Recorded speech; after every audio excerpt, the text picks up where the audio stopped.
सुनेत्रा पवारांच्या शपथविधीला विरोध नव्हता, पण पवार कुटुंबियांची ती एक इच्छा होती. दिवंगत उपमुख्यमंत्री अजित पवार यांच्या पत्नी सुनेत्रा पवार यांनी काल राज्याच्या उपमुख्यमंत्रीपदी शपथ घेतली. राज्याचे राज्यपाल आचार्य देवव्रत यांनी मुंबईतील लोकभवनात सुनेत्रा पवार यांना उपमुख्यमंत्री पदाची शपथ दिली. यावेळी मुख्यमंत्री देवेंद्र फडणवीस आणि उपमुख्यमंत्री एकनाथ शिंदे देखील उपस्थित होते.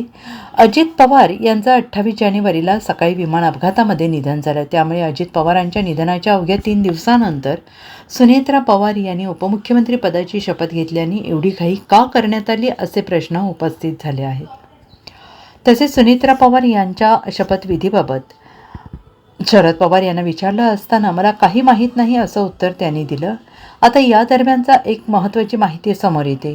सुनेत्रा पवारांच्या शपथविधीला शरद पवारांचा कुटुंबियांचा विरोध नव्हता, मात्र अजित पवारांचे 10वे होईपर्यंत तरी थांबावे असे सर्व कुटुंबाचे मत होते.